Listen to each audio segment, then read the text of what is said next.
할렐루야. 오늘 이 은혜의 자리에 나오신 모든 성도님들 예수님의 이름으로 환영하고 축복합니다. 찬송가 182장 함께 찬양하겠습니다.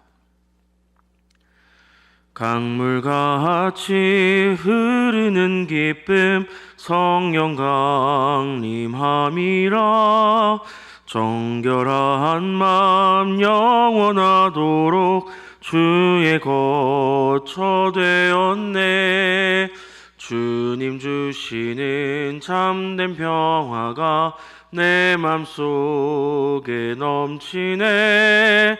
주의 말씀에 거센 풍랑도 잠잠하게 되도다. 나의 생명 소생케 됨은 성령 임하심이라. 모든 의심 슬픔 사라져 주의 평강 넘치네. 주님 주시는 참된 평화가 내 맘속에 넘치네. 주의 말씀에 거센 풍랑도 잠잠하게 되도다.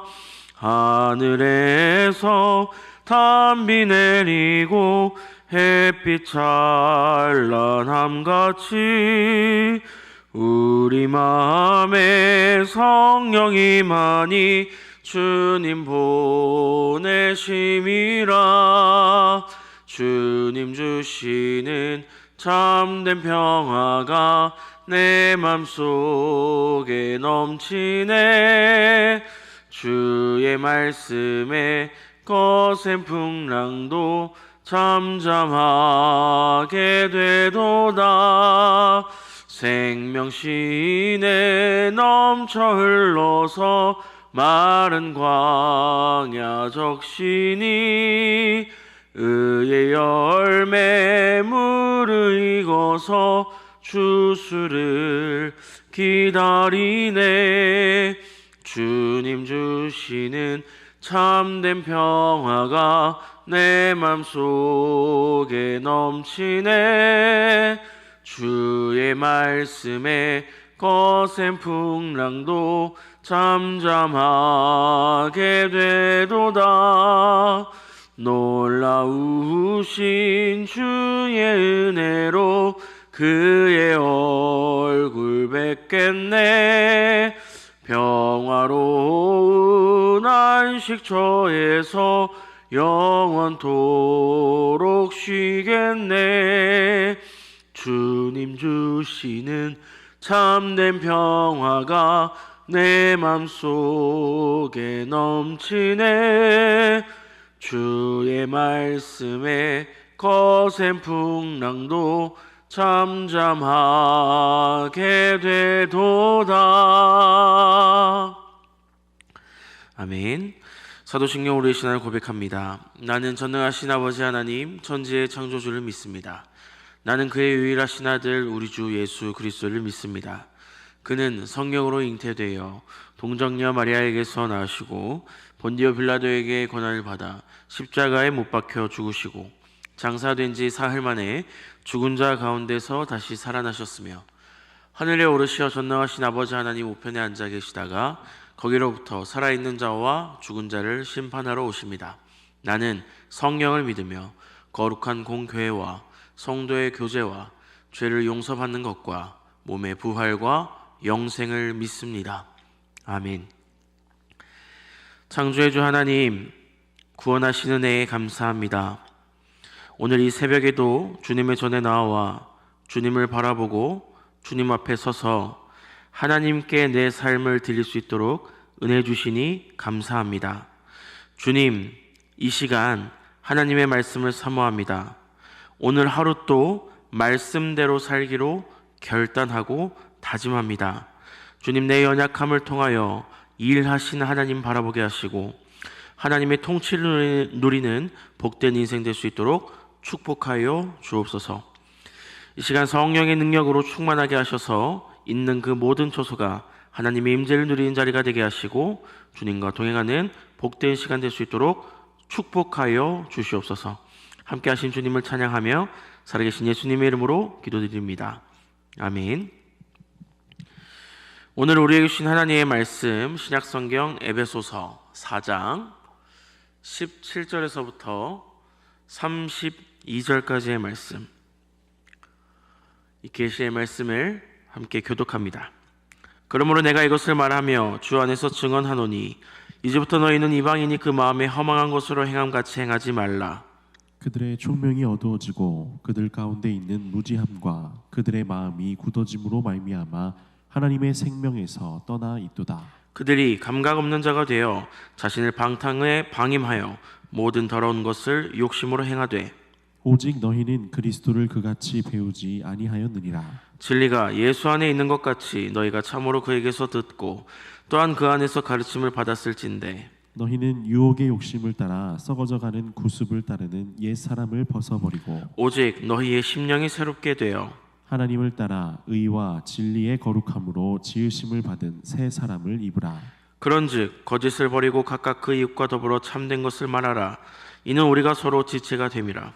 분을 내어도 죄를 짓지 말며 해가 지도록 분을 품지 말고 마귀에게 틈을 주지 말라. 도둑질하는 자는 다시 도둑질하지 말고 돌이켜 가난한 자에게 구제할 수 있도록 자기 손으로 수고하여 선한 일을 하라. 무릇 더러운 말은 너희 입 밖에도 내지 말고 오직 덕을 세우는 데 소용되는 대로 선한 말을 하여 듣는 자들에게 은혜를 끼치게 하라. 하나님의 성령을 근심하게 하지 말라. 그 안에서 너희가 구원의 날까지 인치심을 받았느니라. 너희는 모든 악독과 노함과 분냄과 떠드는 것과 비방하는 것을 모든 악의와 함께 버리고 서로 친절하게 하며 불쌍히 여기며 서로 용서하기를 하나님이 그리스도 안에서 너희를 용서하심과 같이 하라. 아멘. 할렐루야. 네, 오늘 이 은혜의 자리에 나오신 성도님들을 환영하고 축복합니다. 민족의 큰 명절 추석이 시작되었습니다. 오늘도 하나님의 은혜와 사랑으로 주님만 섬기기를 결단하는 복된 가정 되시길 바랍니다. 옛사람과 새사람이라는 제목으로 하나님의 말씀 증거하겠습니다. 우리가 오늘 함께 살펴본 에베소서 4장은 그리스도의 교회가 실천하며 살아내야 할 새로운 생활 표준에 대한 기록입니다. 머리이신 그리스도께 속한 교회가 그분의 몸으로서 어떻게 연결되고 결합해야 하는지, 그분의 사랑 안에서 각 지체의 분량대로 어떻게 건설되어 가야 하는지에 대해 설명하는데요. 죄로부터 특별한 은혜를 받은 성도가 그리스도 안에서 연합하는 성결한 교회로서 어떻게 먼저 개개인이 그리스도를 닮아가는 삶을 살아가야 함을 권하는 본문입니다. 왜냐하면 성도 개개인의 거룩함이 결국 교회 공동체의 성결로, 거룩으로 완성되기 때문이죠. 오늘 본문에서 바울은 에베소 성도들에게 이방인과 같이 방탕한 삶을 살지 말고 그리스도인답게 거룩을 살아내라 권합니다. 이전에는 이방인처럼 살았지만 이제는 그리스도 안에서 새로운 생명을 얻었기 때문에 새로운 생명의 삶을 살아야 한다라는 뜻이죠. 17절에서는 이렇게 권면합니다. 이제부터 너희는 이방인이 그 마음에 허망한 것으로 행함같이 행하지 말라. 17절에서부터 24절까지는 옛사람을 벗어 던지라고 이야기하고요.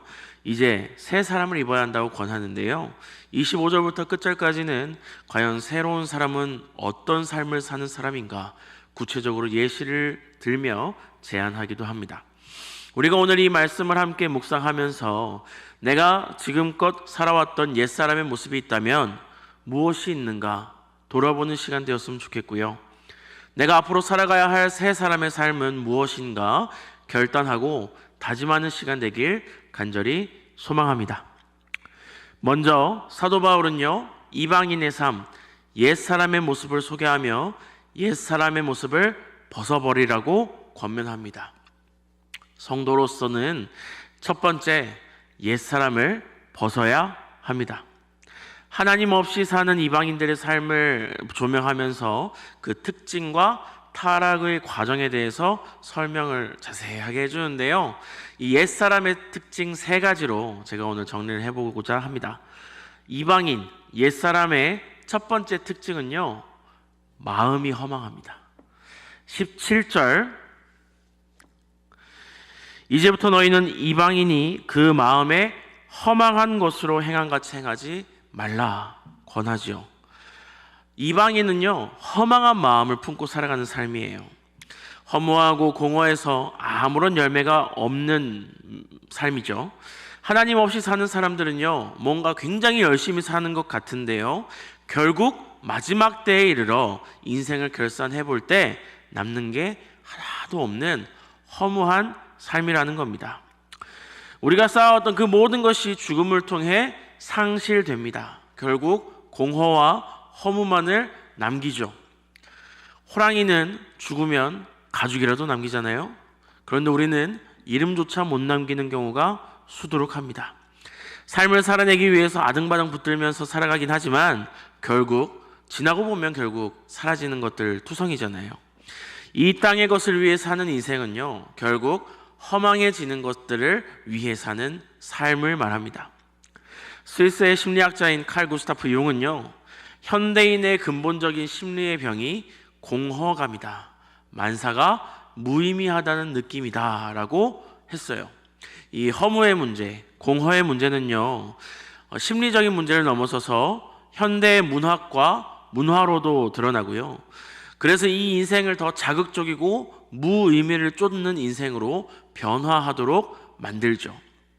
우리가 이 시간 추석 명절을 맞아서 새벽에 나와왔는데요, 함께 교제의 시간을 많이 보내시는 이 시간들을 통해 허망한 마음을 배우지 않는 시간 되셨으면 좋겠어요. 허망한 마음을 따라 교제하는 시간, 허망한 것을 쫓는 교제의 시간이 되지 않고 하나님의 거룩한 것을 쫓는 교제의 시간 되시길 간절히 소망합니다. 두 번째, 이방인의 특징이 있습니다. 이방인의 두 번째 특징은요, 총명이 어두워진다라는 거예요.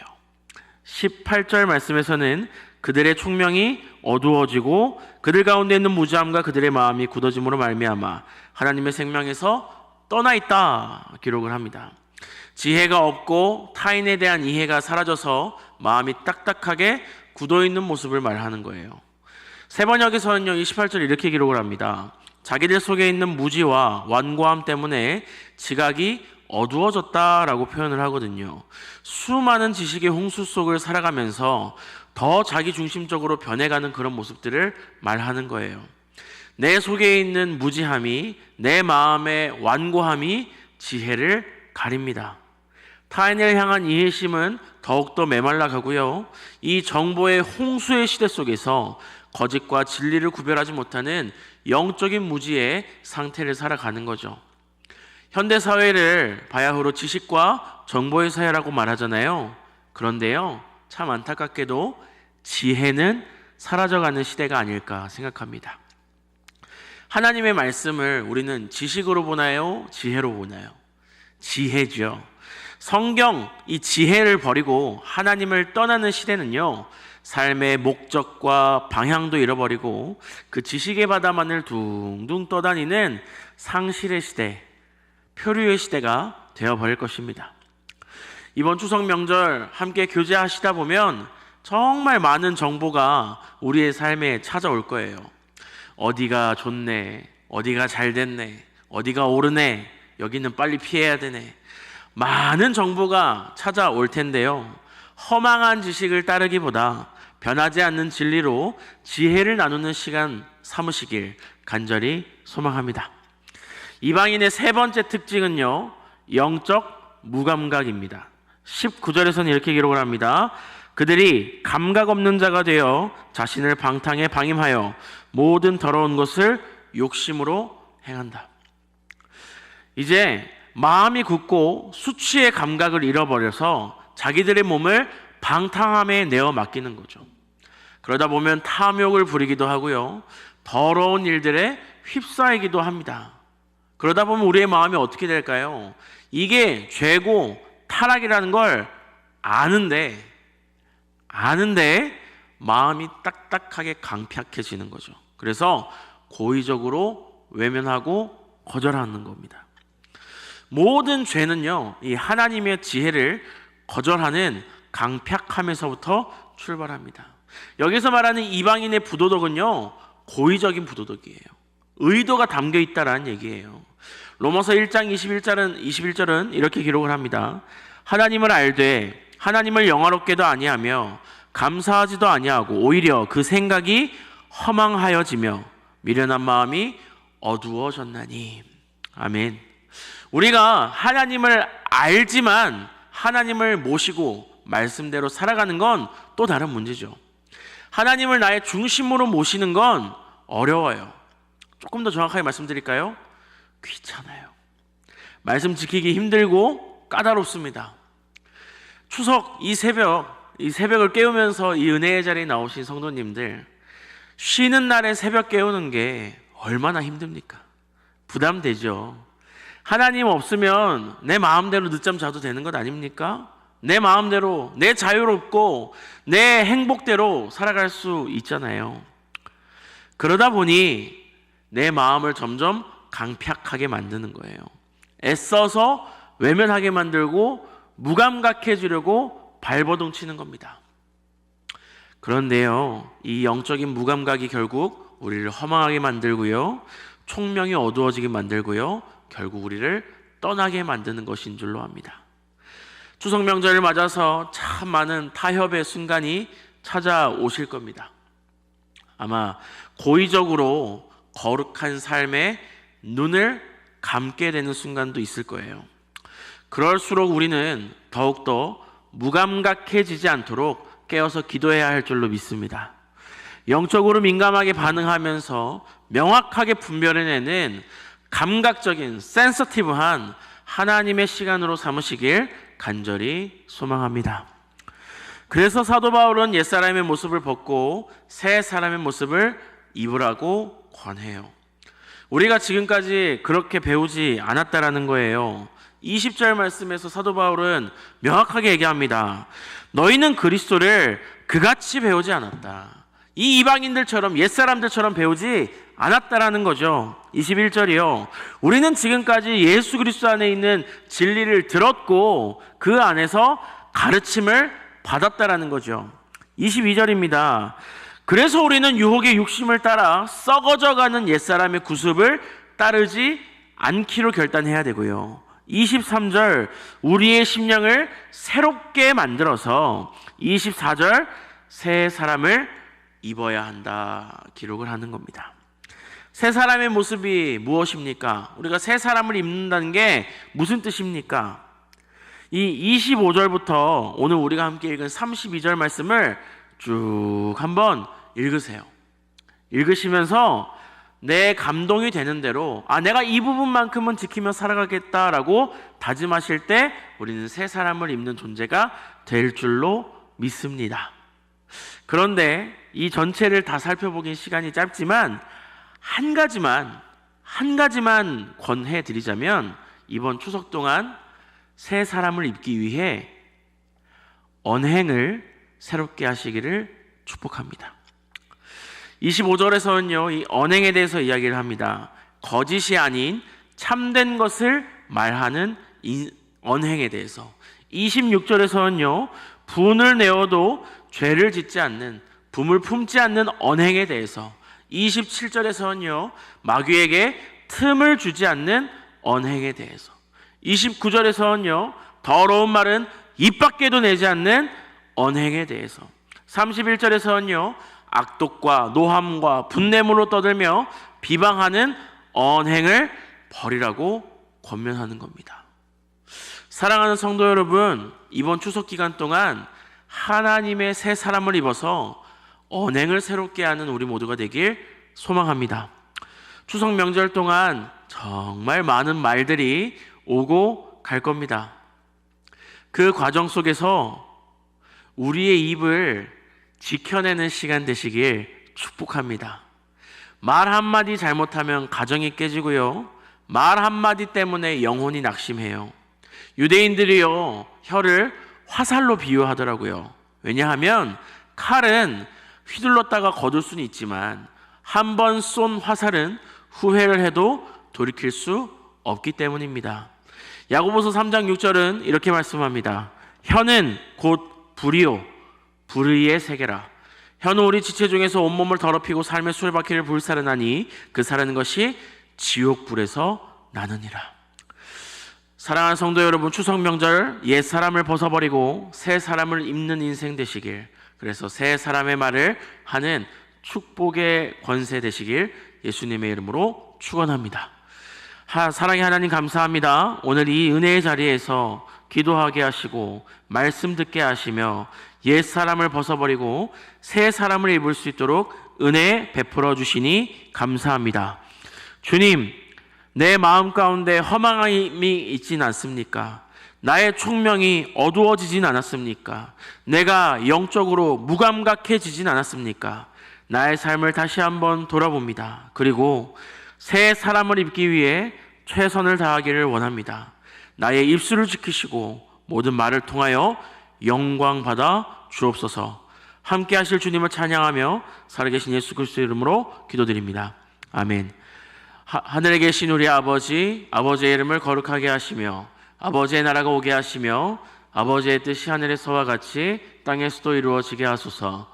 오늘 우리에게 일용할 양식을 주시고 우리가 우리에게 잘못한 사람을 용서하여 준 것 같이 우리 죄를 용서하여 주시고 우리를 시험에 빠지지 않게 하시고 악에서 구하소서. 나라와 권능과 영광이 영원히 아버지의 것입니다. 아멘.